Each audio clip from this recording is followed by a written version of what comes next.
General Dwight D. Eisenhower and his deputy commanders chart the liberation of a lost continent, plan when and where the mighty armies of the United Nations will strike. Today, northern France is that battleground. Into the building of their defense system, the so-called West Wall, the Nazis poured the slave labor of conquered nations. Pictures made by the Germans themselves to impress their satellites with the strength and invincibility of their fortifications.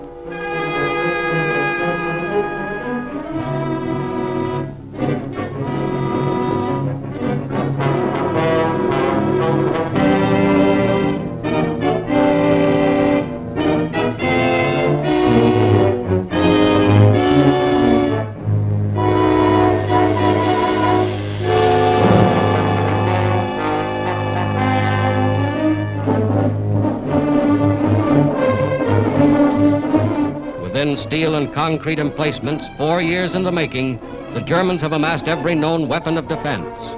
Whether those weapons are enough to stop the Allied onslaught will be proven in the struggle that lies ahead.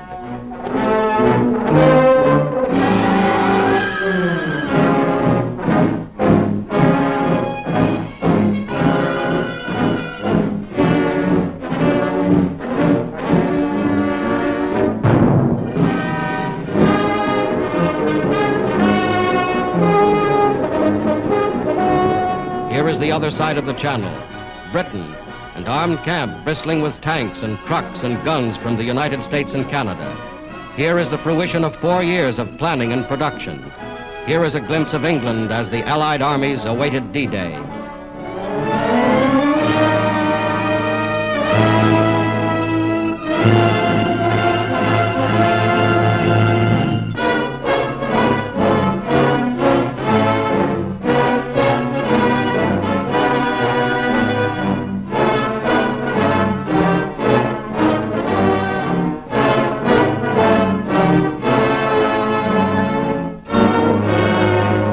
Locomotives built to run on continental railways, freight cars and tank cars to replace rolling stock destroyed by the Germans.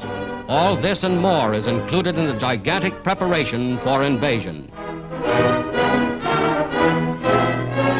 Here is something of the gigantic naval armada assembled to transport the Allied armies across the English Channel.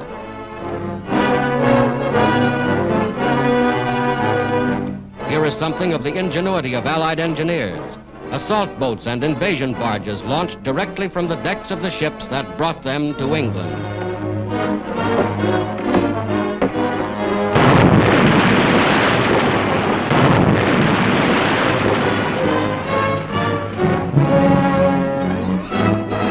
Week after week, the fleet grew in numbers. Steel ships of every description, ships expressly designed and constructed for the mission upon which soon they were to embark.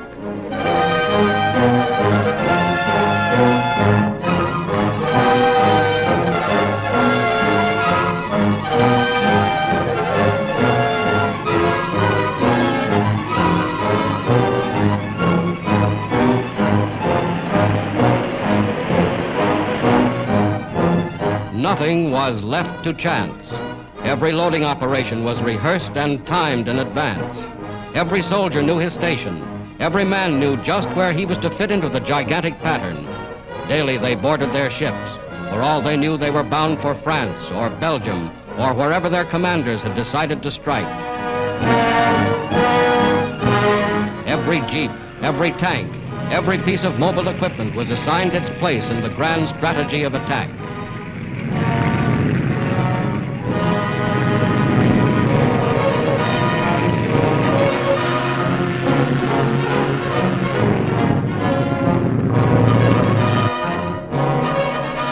Then on the 5th day of June, 1944, just as you see them here, a fleet of more than 4,000 ships put out from England.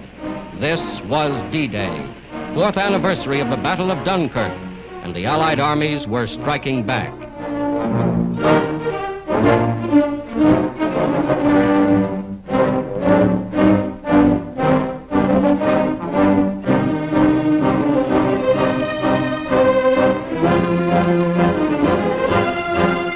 The great fleet was underway.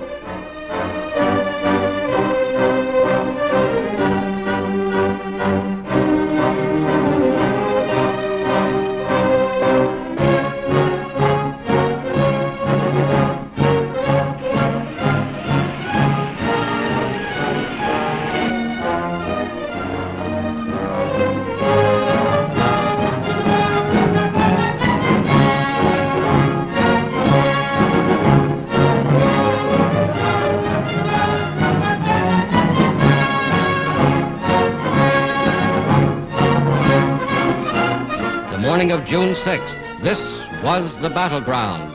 Fierce fighting around Caen. Vast squadrons of bombers and transports led the way.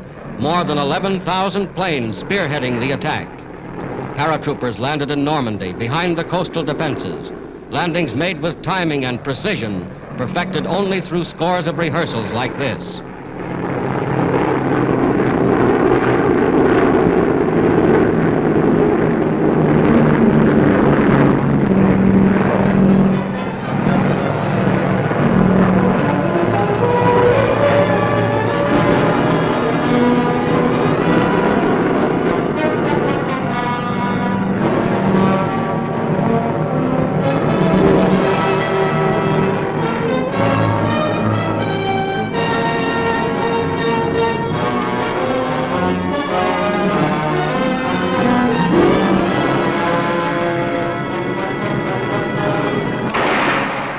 Barges approach shore ready for instant action. Some bearing artillery and rocket guns already opening fire.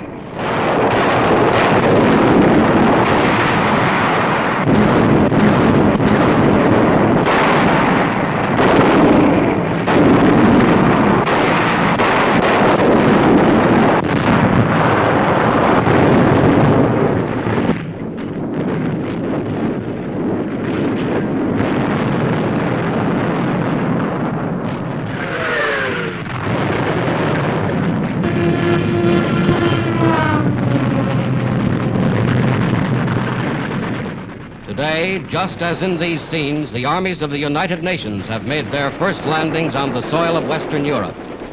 Another of the great decisive battles of world history has been joined. This is the day for which free people long have waited. This is D-Day.